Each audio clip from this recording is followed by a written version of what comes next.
Hello, friends, co-creators.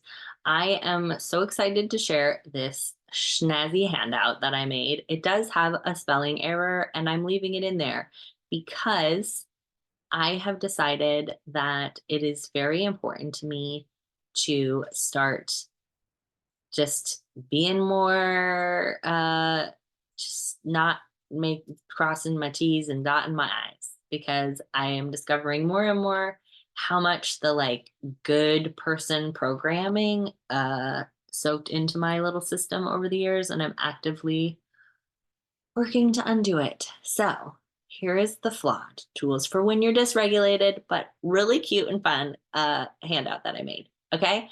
So a lot of people are like, what do I do when I get dysregulated? Right now, I'm realizing that I'm dysregulated. What do I do? Okay. So numero uno is number one, proceed gently and kindly.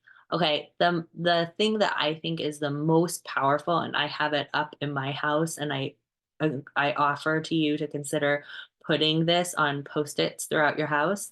How am I feeling?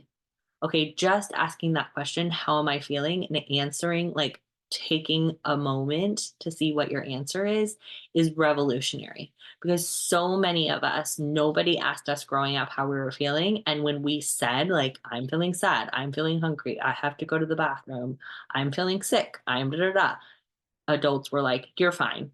Okay, so just reintroducing how am I feeling and giving yourself the time to formulate an actual response, even if your response for quite some time is, I don't know, I think is really revolutionary and so powerful. Okay, so that's number one. Once you've practiced that for like a couple of weeks, okay, the next questions, which can be interesting, are do I feel mobilized? Do I feel like running away or punching somebody in the face? Or do I feel immobilized? Do I feel like hiding or crawling under a rock or just laying and staring at a screen? Okay. So when we practice those, we start to see which direction we want to head in terms of hoping these things aren't showing. These things keep popping up. Um, but I'm hoping I will double check that they're not. Um, but if they are, my apologies. Figure all this out at some point. Okay. So the first thing is sometimes we're so distressed that we don't have the wherewithal to really do like a full nervous system exercise. So, what I recommend is the DBT, dialectical behavioral therapy distress tolerance skill tip. My favorite tip is and I'll put a link to a handout about this. Tip is temperature, intense exercise, progressive muscle relaxation, and paced breathing. I have videos on progressive muscle relaxation, and I will also link videos on. Um, Maybe I'll make a whole video about tip, but I've got paced breathing too. Um, and I'm gonna link to this handout so that you can download it, okay? Just writing a note so I don't forget. Um, okay. So temperature is my favorite one. Ice on your wrists, an ice pack on your head, cold water on your face, cold water on your wrists. Like if you're at a workplace or a restaurant or like out in public, just saying to someone like, "Hey, I need a bathroom break." Um, I have never had someone argue with me when I say I need a bathroom break. When I say I need a moment, I'm like feeling upset and I need to collect my thoughts. I have found that people continue to argue with me. When I say I gotta pee, nobody questions it. So this is my favorite like take a break boundary is I need to pee, right? Or I'm about to have diarrhea. Okay. Then you get yourself to the bathroom. Then you can put cold water on your wrists, splash it on your face, whatever is right for you. And once that is an automatic reflex that was made, it's like from evolution for like if an animal falls in cold water, it lowers your breathing rate and lowers your heart rate. So it over rides that amygdala hijack, which I will link that video to. The amygdala hijack is when your the part of your brain, the amygdala, senses a threat that's so serious. It says you cannot go to executive functioning. You don't have time. You have to go straight to the motor cortex and have a reaction. Okay, so you override that hijack when with the cold, then you can do some deep breathing. Then you can do some progressive muscle relaxation. Then you can be like, okay, I need to take a walk, right? Um, so I used to carry just a cup of ice with me everywhere that I went so that I always had this option. But the cold water from the bathroom is a great way to access it as well. So that's sort of like a um, if you don't have the capacity yet to make something better with the nervous system regulation exercises, you can use the ice to get you just to not make it worse. Okay. So then the next two are for that question: are you mobilized? Are you immobilized? If you're mobilized, then you are in sympathetic, likely. So that's the fight flight. In sympathetic, we want to use um, movement, right, to effectively mobilize us. And I'll link the effective mobilizing um, video here for this one as well.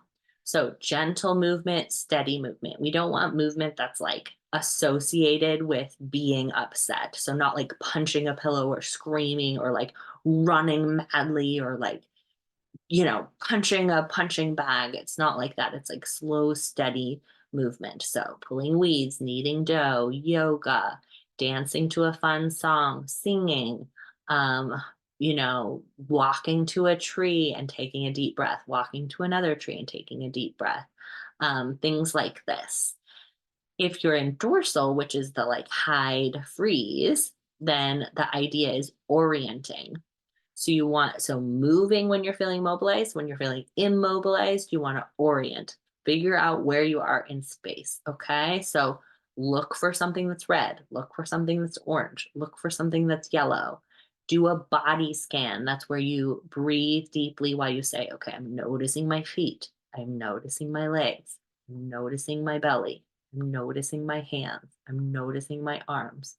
I'm noticing my neck. I'm noticing my head. Okay. I've got a body scan, I'm pretty sure, video. So I'll link to that. Um, Look out the window, look at the shapes of the clouds, focus on your senses, which is a mindfulness connects you in with your senses. So, what can you see? What can you hear? What can you taste? What can you touch? Connect with nature, spend time with animals or another person. Okay. So, orienting when you're feeling like I'm going to float out of my body, you want to reconnect with your body and what space you're in. Okay. And then these last two ones are about how do we support ourselves when we're not in the distress moment. So once we've gotten ourselves back into regulation, or we've calmed down a little bit, we want to notice that these nervous system regulation exercises are helpful in like a defense state, but they're remarkably like life altering when we do them regularly when we're in a calm place. So, incorporating daily mindfulness and daily movement into your life are two ways to maintain or develop a really toned, strong vagus nerve so that your stressful situations are going to become less stressful. Just because it's like if I'm in really good shape, a hike isn't a big deal.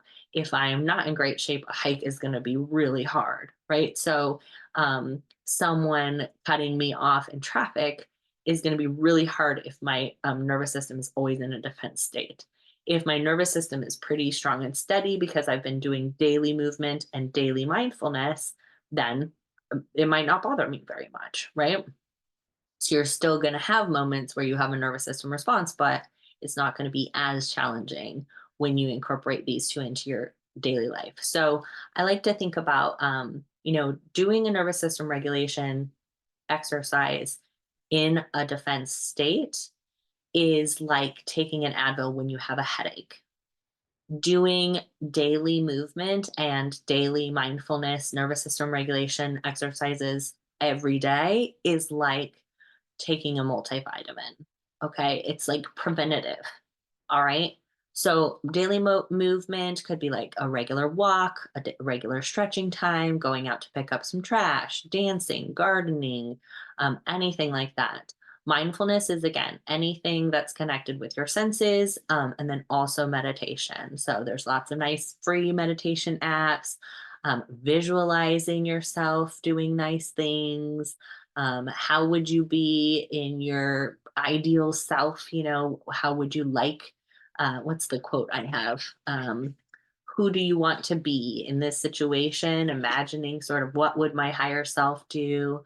Um, Anything to do with your taste, touch, smell, sight, hearing, doing one thing at a time, connecting in with, what's going well instead of always looking for what's wrong. These are all ideas for that. Okay, my dear ones, I hope that is helpful. And like I said, I'll put a link to getting that handout down below and all those other good videos and articles and all that good stuff. Okay, love you, love you. Bye.